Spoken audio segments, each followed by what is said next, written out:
ये सभी केंद्रीय ट्रेड यूनियन, केंद्र राज्य सरकार के कर्मचारियों के सैकड़ों संगठनों ने मिल करके इस राष्ट्रव्यापी आंदोलन का आह्वान किया है। 9 जुलाई को राष्ट्रव्यापी आम हड़ताल होगी। इस हड़ताल के मुद्दे हैं कि 29 श्रम कानूनों को खत्म करके 4 लेबर कोड बनाए हैं और ये 4 लेबर कोड अगर इम्प्लीमेंट होंगे तो मजदूरों के सामने हम ये कह सकते हैं कि गुलामी का दस्तावेज है। डेमोक्रेटिक ट्रेड राइट सब खत्म हो जाएंगे, हड़ताल करने का अधिकार खत्म हो जाएगा, अपनी बात करने का अधिकार खत्म हो जाएगा, जिसको किसी भी कीमत पर देश का मजदूर और कर्मचारी बर्दाश्त नहीं कर सकता। दूसरा है, ये जनता के खून पसीने से हमारी परिसंपत्तियां पब्लिक सेक्टर खड़ा हुआ है, लेकिन आज सरकार जो ये कहते थे कि हम सौगत मिट्टी खाते हैं, देश को नहीं बिकने देंगे, आज रेल, तेल, भेल, सेल, बैंक, बीमा, डिफेंस सब मतलब बेचा जा रहा है, पोर्ट, ट्रांसपोर्ट, इलेक्ट्रिसिटी सब।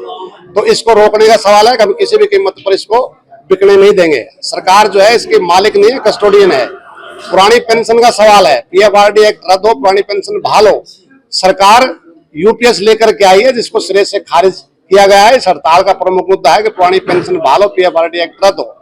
जो ये 1 करोड़ पोस्टें खाली पड़ी हुई हैं पूरे देश में, बेरोजगारी चरम सीमा पर है, 1 करोड़ पोस्ट खाली पड़ी हैं, लेकिन उनको रेगुलर भर्ती से बजाय 4 साल के लिए अग्निवीर जैसी फिक्स टर्म एम्प्लॉयमेंट ऐसी स्कीमों लेकर के आ रहे हैं, जिसका हम विरोध कर रहे हैं। कितने संगठन इसमें भाग लेंगे? हमने बताया कि देश की 10 केंद्रीय ट्रेड यूनियन और केंद्र राज्य सरकार के कर्मचारी, बैंक के, डिफेंस के, इंश्योरेंस के, कोई ज्ञापन नहीं देना। हमने सरकार को ज्ञापन दे चुके हैं। सारे जब सुनवाई नहीं हो रही है उसके बाद में अंतिम कड़ी के तौर पर ये राष्ट्रव्यापी हड़ताल है और इसमें हरियाणा में सीआईटीयू, एसकेएस, पूरे प्रदेश में हमारे जत्थे चले हुए हैं, हर एक कार्यालय में जा रहे हैं, गेट मीटिंग कर रहे हैं, सरकार की जन विरोधी, कर्मचारी मजदूर विरोधी नीतियों को एक्सपोज करते हुए हड़ताल का आह्वान कर रहे हैं। हमारा दावा है कि हड़ताल ऐतिहासिक, अभूतपूर्व होगी और उस हड़ताल के बाद ये जो नैरेटिव चल रहा है ये बंद होगा और जो असली मुद्दे हैं वो केंद्र में आएंगे। ये कंटिन्यू में चलने वाला प्रोग्राम है। लेबर कोड 2020 में बने, आज तक इम्प्लीमेंट नहीं हुए, लगातार आंदोलन चल रहा है। लगातार आंदोलन चलेगा तो सरकार पर दबाव रहेगा तो सरकार आगे नहीं बढ़ेगी। निश्चित तौर से सरकार दबाव में आएगी।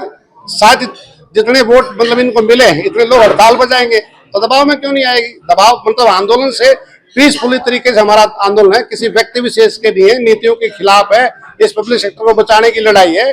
पूरे फरीदाबाद के कारखानों से लेकर के तमाम किसान संगठन और सरकारी, अर्ध सरकारी, निगम, बोर्ड, कॉरपोरेशंस के कर्मचारी, स्कूलों के कर्मचारी हड़ताल में शामिल होंगे और फरीदाबाद में जो मुख्य धरना स्थल होगा वो सेक्टर 12 डीसी ऑफिस और डीके चौक धरना स्थल होगा। यहाँ पर हम इकट्ठे होंगे और सरकार की जो जन विरोधी नीतियां हैं, कर्मचारी मजदूर विरोधी नीतियां हैं और जो सरकार 400 से ज्यादा श्रम कानूनों को समाप्त कर 4 लेबर कोड पूंजीपतियों के हक में ला रही है, उसके विरोध में प्रदर्शन भी करेंगे। सरकार को बिल्कुल सीधे तौर पर चेतावनी देंगे कि उसने अगर लेबर कोड लागू किए तो देश का मजदूर, कर्मचारी, किसान मिल करके इसका सरकार का पक्ष और हम दोनों पक्ष बैठ करके बात करते हैं। सरकार कई बार हमारी मांगों पर सहमति जताती है और उनको ईमानदारी से लागू नहीं करती। हमारी फिर ये मजबूरी बनती है कि हमें दोबारा आंदोलन में जाना पड़ता है क्योंकि सरकार बेईमान है।